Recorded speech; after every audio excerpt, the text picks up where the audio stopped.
Hello hi ನಮಸ್ಕಾರ friends. Video ನೋಡ್ತಾ ಇರೋ ಪ್ರತಿಯೊಬ್ಬರಿಗೂ ಇವತ್ತಿನ ವಿಡಿಯೋಗೆ ಸ್ವಾಗತ ಸುಸ್ವಾಗತ. ಯಾರ್ಯಾರು ವಿಡಿಯೋ ನೋಡ್ತಾ ಇದ್ದೀರಿ ಅವ್ರಿಗೆಲ್ಲ ಥ್ಯಾಂಕ್ ಯು ಸೋ ಮಚ್. ಇದೇ ರೀತಿ ವೀಡಿಯೋಸ್ ನೋಡ್ತಾ ಇರಿ, ಸಪೋರ್ಟ್ ಮಾಡ್ತಾಯಿರಿ. ಇವತ್ತಿನ ವಿಡಿಯೋ ಟಾಪಿಕ್ ಏನಪ್ಪ ಅಂದರೆ, ನಾವು ಹಸುಗಳು ಸಾಕಬೇಕು ಅಂತ ಮಾಡಿದ್ದೀವಿ.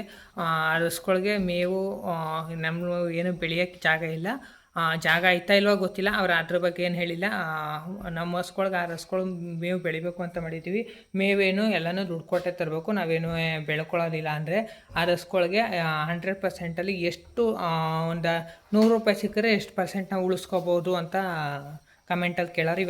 ಇವತ್ತು ವೀಡಿಯೋ ಮಾಡ್ತಾ ಇರೋ ದಿವಸ ಬೆಳಗ್ಗೆ ಮಾಡಿರೋದು ಕಮೆಂಟು. ಇವತ್ತೇ ಅಪ್ಲೋಡ್ ಮಾಡ್ತೀನಲ್ಲ ವೀಡಿಯೋನ, ಇವತ್ತೇ ಕೇಳಿರೋರು, ಬೆಳಗ್ಗೆ ಕಮೆಂಟ್ ಬಂದಿತ್ತು. ಹಾಗಾಗಿ ಕೇಳವ್ರೆ. ನಾನು ಅದಕ್ಕೆ ಕಮೆಂಟಲ್ಲೇ ಉತ್ತರ ಕೊಟ್ಟಿದ್ದೀನಿ, ಅಂತೂ ವೀಡಿಯೋನು ಮಾಡೋಣ ಅಂತ ಮಾಡ್ತೀನಿ. ಕಮೆಂಟಲ್ಲಿ ಏನಂತ ಉತ್ತರ ಕೊಟ್ಟಿದ್ದೀನಪ್ಪ ಅಂದರೆ, ಹೈನುಗಾರಿಕೆ ಮಾಡೋದ್ರಲ್ಲಿ ಸ್ವಂತ ಮೇವು ಏನೂ ಇಲ್ಲ, ಫೀಡ್ನು ಎಲ್ಲ ದುಡ್ಡು ಕೊಟ್ಟು ತಂದು ಹಾಕ್ತೀವಿ. ಮನೆಯವ್ರು ಲೇಬರ್ಗಳು ಮಾಡ್ತೀವಿ ಅಂದರೆ, ಮನೆಯವರೇ ಮಾತ್ರ ಮಾಡ್ತೀವಿ ಅಂದರೆ ಎಷ್ಟು ಉಳಿಸ್ಕೋಬೋದು ಅಂತ. ಹಸುಗಳು ಕ್ವಾಲಿಟಿ ಚೆನ್ನಾಗಿತ್ತು ಅಂದರೆ 70% ಖರ್ಚು ಬರುತ್ತೆ.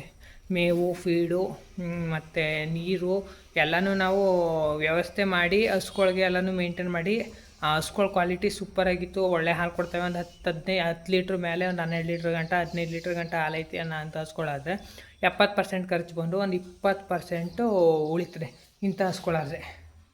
ನಮ್ಮ ಇವಳಲ್ಲ, ನಮ್ಮದು ಲಾಸ್ಟ್ ತಂದೆ ಇವಳು ಈ ಥರ ಹಸುಗಳಾದರೆ, ಕ್ವಾಲಿಟಿ ಚೆನ್ನಾಗಿರೋ ಅಂಥ ಹಸುಗಳು ಈ ಥರ ಹಸುಗಳಾಯಿತು ಅಂದರೆ ಒಂದು 70% ಖರ್ಚಾಗಿ 30% ಉಳ್ಕೊತದೆ.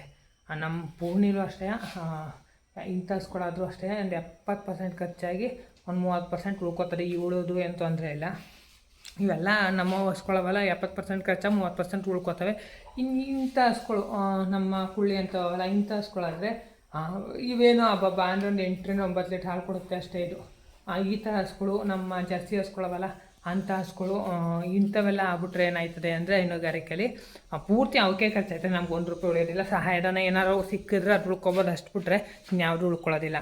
ಅದೇ ನೀವು ಕ್ವಾಲಿಟಿ ಚೆನ್ನಾಗಿರೋ ಅಂಥ ಹಸುಗಳಾದರೆ 70% ಖರ್ಚಾಗಿ 30% ಉಳ್ಕೊತದೆ. ಅದು ಲೇಬರ್ ಬಿಟ್ಟು ಮಾಡಿಸ್ತಾನೆ, ಸ್ವಂತ ನೀವು ಮಾಡಿದ್ರೆ ಮಾತ್ರ. ಮೇವು ಪೀಡು ಎಲ್ಲ ತಂದು ಹಾಕ್ಕೊಂಡು ಸ್ವಂತ ಹಸುಗಳು ಅಂದರೆ 6 ಹಸುಗಳು ಅಂದರೆ ನಿಮಗೆ ಕನಿಷ್ಠ ಪಕ್ಷ ಒಂದು ಟೈಮ್ಗೆ 60 ಲೀಟ್ರ್ ಹಾಲು ಇರ್ಬೇಕು. ಆರಿಸ್ಕೊಳ್ಳಿ, ವರ್ಷ ಪೂರ್ತಿ ಹೇಳ್ತಾಯಿದ್ದೀನಿ, ವರ್ಷ ಪೂರ್ತಿ 60 ಲೀಟ್ರ್ ಹಾಲು ಇರಬೇಕು. ಹಂಗಾದ್ರೆ ಮಾತ್ರ ನೀವು ಹೈನುಗಾರಿಕೆಯಲ್ಲಿ ಯಶಸ್ಸು ಕಾಣಬಹುದು. ಅದು ಬಿಟ್ಟರೆ ನೀವು 6 ಹಸುಗಳು 10 ಲೀಟ್ರು ಕೊಡ್ತಾವೆ, ಯಾವಾಗಲೂ ಅಷ್ಟೇ ಕೊಡೋಕ್ಕಾಯ್ತದ, ಗಬ ಆಗೋದಿಲ್ವ ಅಂತೀರಿ.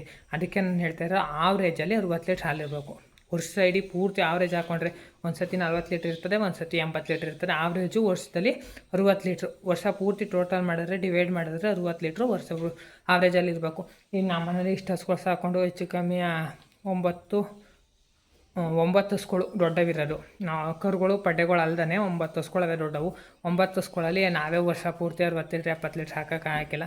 ಒಂದು ಟೈಮ್ 60 ಲೀಟ್ರ್ ಹಾಕ್ತೀವಿ, ಒಂದು ಟೈಮ್ 40 ಲೀಟ್ರ್ ಆಯ್ತದೆ ಒಂದು ದಿವಸ. ಒಂದೊಂದು ಟೈಮ್ 20 ಲೀಟ್ರಿಗೂ ಬರುತ್ತೆ, ಒಂದೊಂದು ಟೈಮ್ 25 ಲೀಟ್ರಿಗೂ ಬರುತ್ತೆ, ಒಂದೊಂದು ಟೈಮ್ 100 ಲೀಟ್ರಿಗೂ ಹೋಯ್ತದೆ. ಏನು ಮಾಡೋಕೆ ಹಾಕಿಲ್ಲ ಒಂದು ಟೈಮಿಗೆ. ಆ ಅಂದಾಜಲ್ಲಿ ಹೇಳ್ತಾ ಇರೋದು ನಾನು. ನನ್ನ ಪ್ರಕಾರವ ಆವ್ರೇಜ್ ಒಂದು 60 ಲೀಟ್ರ್ ಇರಲೇಬೇಕು. ಆ ರೀತಿ ಮಾಡ್ಕೊಂಡು ಹೋಗ್ತೀವಿ ಅಂದರೆ ಹೈನುಗಾರಿಕೆ ಸಕ್ಸಸ್ ಆಗುತ್ತೆ. ಮತ್ತು ಇನ್ನೊಂದು ವಿಚಾರ ಏನಪ್ಪ ಅಂದರೆ, 6 ಹಸುಗಳು ಸಾಕ್ತೀವಿ ಅಂದರೆ 6 ಹಸುಗಳ್ಗೆ ನಾವು 6 ಹೆಣ್ಗರುಗಳನ್ನೇ ಹಾಕ್ತೇವೆ, ಹೆಣ್ಗರುಗಳನ್ನೇ ಅನ್ನೋ ಸಾಕ್ತೀವಿ ಅಂದರೂ ಸ್ವಲ್ಪ ಕಷ್ಟ ಆಯ್ತದೆ. ಯಾಕೆಂದರೆ ಒಂದು ಹಸು ತರೋ ದುಡ್ಡು ಏನಾಗುತ್ತೆ ಖರ್ಚು, ಅಷ್ಟು ದುಡ್ಡು ಒಂದು ಕರು ಸಾಕೋಕ್ಕೆ ಅಷ್ಟೇ ಖರ್ಚು. ಕರುನ ಸಾಕೋಕ್ಕೆ ಅಷ್ಟೇ ಖರ್ಚು ಬರ್ತದೆ. ಈ ಕರುಗಳು ಲೆಕ್ಕ ಹಾಕಿ ಒಂದೊಂದು ಕರುಗಳಿಗೆ 3 ಲೀಟ್ರ್ 2.5 ಲೀಟ್ರ್, ಒಂದೊಂದು ಟೈಮ್ಗೆ 2 3 ಲೀಟ್ರ್ ಹಾಲು ಬೇಕು ಕರುಗಳು ಸಾಕೋಕ್ಕೆ.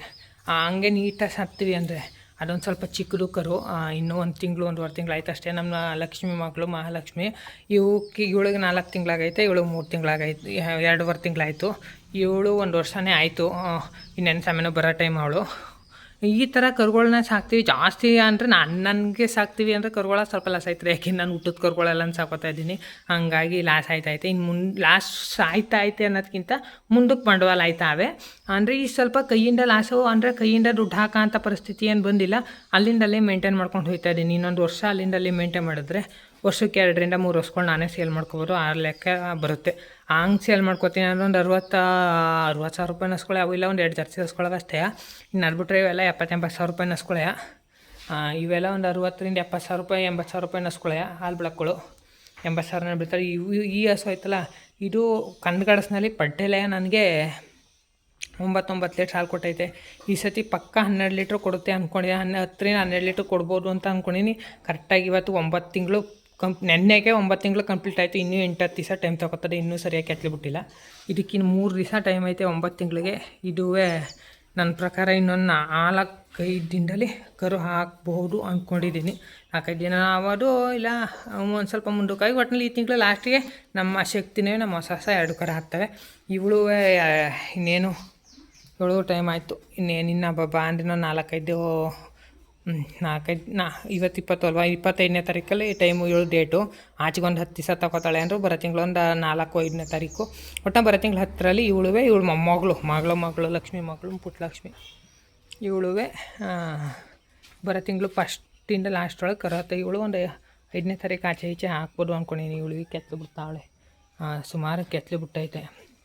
ಮತ್ತು ಕೆಲವ್ರು ಹೆದ್ರುಕೋತೀರಿ, ಒಂದು ಸೈಡ್ ಕೆತ್ತಲು ಚಿಕ್ಕದಾಗೈತೆ, ಒಂದು ಸೈಡ್ ದೊಡ್ಡದಾಗೈತೆ, ಕೆತ್ತಲು ಭಾವಾಗೈತೆ ಏನೋ ಅಂತ. ಅದು ಏನಾಗುತ್ತೆ ಅಂದರೆ ಕಣ್ಗಡಿಸ್ಕೊಳ್ಳೋ ಕೆತ್ತಲು ಬಿಡುವಾಗ ಒಂದು ಸೈಡು ಯಾವ ಸೈಡು ಮನ್ಗಿರ್ತವೆ. ಈಗ ಈ ಸೈಡು ಮನ್ಗೈತಲ್ವ, ಕೆತ್ತಲು ಆ ಸೈಡಿಗೆ ಹೋಗಿರುತ್ತೆ ಜಾಸ್ತಿ. ಆ ಸೈಡು ಮನ್ಗಿದ್ದಾಗ ಈ ಸೈಡು ಬಂದಿರುತ್ತೆ, ಅದು ಭಾವಾಗಿರೋದಿಲ್ಲ. ಒಂದು ಅರ್ಧ ಗಂಟೆ ಎದ್ದು ನಿಂತ್ಕೋತು ಅಂದರೆ ಒಂದೇ ಸಮಕ್ಕೆ ಬರುತ್ತೆ. ಅದು ಕಷ್ಟ ಆಗೋದಿಲ್ಲ, ಅದನ್ನು ಕಷ್ಟನೂ ಆಗೋದಿಲ್ಲ, ಬಾವೂ ಅಲ್ಲ. ಕಳೆದ ವೀಡಿಯೋದಲ್ಲಿ ಹಾಕಿದೆ. ಕಳ್ಸತಿ ಕರು ಹತ್ತಾಕ ವೀಡಿಯೋ ಮಾಡಿದೆ. ಸುಮಾರು ಒಂದು 30,000-35,000 ಜನನೇನೋ ನೋಡೋರು. ವೀಡಿಯೋನ ನೋಡಿಲ್ಲ ಸರಿಯಾಗಿ. ಈಗ ಒಂದು ತಿಂಗಳಲ್ಲೇನೋ ನೋಡಿದೆ, 32,000 ನೋಡಿದರು. ಆ ಲೆಕ್ಕಾಚಾರಕ್ಕೆ ವೀಡಿಯೋಸು ಅಲ್ಲಿ ಹೇಳಿದ್ದೀನಿ ಅದ್ರ ಬಗ್ಗೆ ಭಾವ ಏನು, ಕಲ್ಲು ಭಾವ, ಕೆತ್ತಲು ಭಾವ, ಕರು ಹತ್ತಾಗ ಹೋಗ್ಳಕ್ಕೆ ಹಾಲು ಬಂದಾಗ ಏನು ಮಾಡಬೇಕು, ಮತ್ತು ಹಸ್ಕೊಳ್ಳೋಕೆ ಕ್ಯಾಲ್ಸಿಯಮ್ ಕಮ್ಮಿ ಆದಾಗ ಏನು ಮಾಡಬೇಕು ಅಂತ ಕಳ್ಸತಿ ಹಸು ಕರು ಹತ್ತಾಗ ವೀಡಿಯೋ ಮಾಡಿ ಅಪ್ಲೋಡ್ ಮಾಡಿದ್ದೆ. ಅದರಲ್ಲಿ ಕಮೆಂಟು ಬಂದಿತ್ತು. ಬ್ರದರ್ ಸುಮಾರು ಜನ ಕಮೆಂಟ್ ಮಾಡಿದ್ದಾರೆ, ಹಸು ಎಷ್ಟು ಲೀಟ್ರ್ ಹಾಲು ಕೊಡುತ್ತೆ ಏನು ಅಂತ. ಕಳ್ಸತಿ ವೀಡಿಯೋದಲ್ಲೇ ಎಲ್ಲನೂ ತಿಳಿಸಿದ್ದೀನಿ. ಮತ್ತು ಇವತ್ತು ಅಂದರೆ ಇದು ಒಂದು ಟೈಮ್ಗೆ ಒಂದು 14-15 ಲೀಟ್ರ್ ಹಾಲು ಕೊಡೋ ಅಂಥ ಕೆಪಾಸಿಟಿ ಇರೋ ಹಸು. ನಮ್ಮ ಹತ್ರ ಇಲ್ಲಿ ನಮ್ಮ ಕೊಡಗಿನ ವಾತಾವರಣ ಮಳೆ ಮತ್ತು ಮೇವು, ಹಸಿರು ಮೇವು, ನಮ್ಮ ಕಡೆ ಸ್ವಲ್ಪ ಶೀತದ ಮೇವು, ಒಳ್ಳೆ ಮೇವಿರೋ ಅಂಥ ಜಾಗ, ಒಳ್ಳೆ ಡ್ರೈ ವಾತಾವರಣ ಇತ್ತು ಅಂದರೆ 15 ಲೀಟ್ರ್ ಪಕ್ಕ ಕನ್ಫರ್ಮಾಗಿ ಕರ್ಕೊಂಡು. ನನ್ನ ಹತ್ರ ಒಂದು 13-14 ಲೀಟ್ರು 15 ಲೀಟ್ರ್ ಗಂಟಲು ಕರೈತೆ. ಅಂದರೆ ಯಾವಾಗಲೂ ಆವ್ರೇಜ್ ಅಷ್ಟೇ ಕರೆಯಿಲ್ಲ, ಒಂದು 12 ಲೀಟ್ರ್ ಆವ್ರೇಜಾಗಿ ಹಾಕೋಬೋದು. ವರ್ಷ ಇಡೀ ಆವ್ರೇಜ್ 12 ಲೀಟ್ರ್ ಬರುತ್ತೆ. ಏಕೆಂದರೆ ಅದು 2 ತಿಂಗಳು ಡ್ರೈ ಇರ್ತಾರೆ. ಅದ್ಬಿಟ್ಟು ನಾನು ಹಾಲು ನಿಲ್ಲಿಸ್ಬೇಕಾದ್ರೂ ಅಷ್ಟೇ. 7 ತಿಂಗಳು ತುಂಬಿದಾಗ ಹಾಲು ನಿಲ್ಲಿಸ್ಬೇಕಾದ್ರೂ ಒಂದು 7-8 ಲೀಟ್ರ್ ಹಾಲಿತ್ತು. ಅದು ಅಷ್ಟೇ, ನಮ್ಮ ದೊಡ್ಡಸನೂ ಅಷ್ಟೇ. ಹಾಲು ನಿಲ್ಲಿಸ್ಬೇಕಾದ್ರೂ 7-8 ಲೀಟ್ರ್ ಹಾಲಿತ್ತು. ಇದು ಅಷ್ಟೇ, ಇದು 4 ಲೀಟ್ರ್ ಹಾಲಿತ್ತು ನಿಲ್ಲಿಸ್ಬೇಕಾದ್ರೆ. 1.5 ವರ್ಷ ಆಗಿತ್ತು ಕರು ಹಾಕಿ. ಇನ್ನೇನು ಇದೆಷ್ಟು ನಿಲ್ಲಿಸಿ 7.5 ತಿಂಗಳು ನಿಲ್ಲಿಸಿರೋದು. ಹಾಲು ನಿಲ್ಸೋಕ್ಕೆ ಭಾರಿ ಕಷ್ಟ ಕೊಟ್ಟು ಲಾಸ್ಟಿಗೆ ಸಾಹಸಪಟ್ಟು ಹಾಲು ನಿಲ್ಲಿಸಿರೋದು ಇವಳ. ಈಗ ನೋಡಬೇಕು ಈ ಸತಿ ಎಂತೆಂಥ ಕರು ಹತ್ತವೆ ಅಂತ ನೋಡಬೇಕು. ಸೆಮೆನ್ ಕೊಡಿಸಿರೋ ಲೆಕ್ಕಾಚಾರಕ್ಕೆ ಇದಕ್ಕೆ 2 ಸೆಮೆನ್ ಕೊಡ್ತೀನಿ. ಒಂದು ದಿವಸ ಮುಂಚಾಗೆ ಹೆಚ್ಚಪ್ ಸೆಮೆನ್ ಕೊಡಿಸಿದೆ. ಪುನಃ ನಿಂತಿತ್ತಿಲ್ಲ, ಪುನಃ ಇನ್ನೂ ಹಂಗೆ ಆಡ್ತಾಯಿತ್ತು ಅಂದ್ಬಿಟ್ಟು ಇನ್ನು ಬೆಳಗ್ಗೆ ಸತಿಗೆ ಪುನಃ ಸಾಯಿವಾಲ್ ಸೆಮೆನ್ ಕೊಡ್ತಿದ್ದೀನಿ. ಇದಕ್ಕೆ 2ನೇದು ಒಂದೇ ದಿವಸ 2 ಸೆಮೆನ್ ಹಾಕ್ಸಿರೋದು. ಯಾವ್ದು ನಿಂತೈತೆ ಅಂತ ಗೊತ್ತಿಲ್ಲ. ಇಲ್ಲ ಹೆಚ್ಚಪ್ ಆಗ್ಬೋದು, ಇಲ್ಲ ಸೆಮೆನು ಸಾಯಿವಾಲಾರು ಆಗ್ಬೋದು. ಇವೆರಡರಲ್ಲಿ ಯಾವ್ದಾರು ಒಂದು ನಿಂತಿರ್ಬೋದು.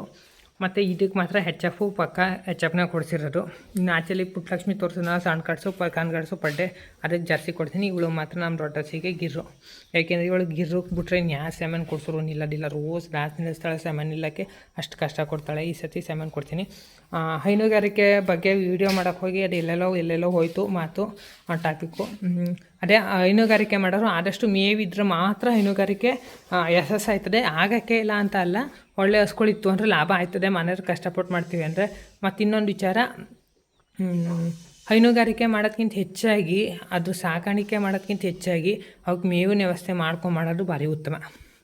ನನಗೇನು ಜಾಗ ಐತೆ ಅಂತಲೇ ಹೇಳ್ತಾಯಿಲ್ಲ. ನಾನು ಹೊರಗಡೆ ದುಡ್ಡು ಕೊಟ್ಟು ಮೇವು ಒಂದೊಂದು ಟೈಮ್ ತರಬೇಕಾಯ್ತದೆ. ಅಂದರೆ ನಾನು ಹೊಲನೇ ಜಾಸ್ತಿ ಮಾಡ್ಕೋತೀನಿ. ಬೇರೆಯವರೆಲ್ಲ ಈ ಲೀಸ್ಗೆ ಹಾಕಿಸ್ಕೊಂಡು ಬೆಳೆಯೋದು ಜಾಸ್ತಿ ಜೋಳಕ್ಕೆ ಅಂತಲೇ. ಹಂಗಾಗಿ ನನಗೆ ಅಷ್ಟು ಮೇವು ನೇಟ್ ಬರೋಕ್ಕಿಲ್ಲ. ಒಂದು ತಿಂಗಳು ಮೇವು ಹೆಚ್ಚು ಕಮ್ಮಿ ಮೇವು ಸಾಲ್ಟೇಜ್ ಆಗಿ ಮೇವು ತಗೋತು ಅಂದ್ರೂ ಇನ್ನೊಂದು ತಿಂಗಳು ಅಷ್ಟೇ ಮೇವು ನಾನೇ ಮಾರಿಬಿಡ್ತೀನಿ. ಈಗ ಒಂದು ಬೇಸಿಗೆಲಿ ಒಂದು 2-2.5 ತಿಂಗಳು ಮೇವು ಬರಲಿಲ್ಲ, ಸಾಲ್ಟೇಜ್ ಆಯಿತು. ಆ ಟೈಮಲ್ಲಿ ಏನು ಮಾಡಿದೆ, 65,000 ರೂಪಾಯಿ ಕೊಟ್ಟು ಮೇವು ತಾಂಡಿದೆ.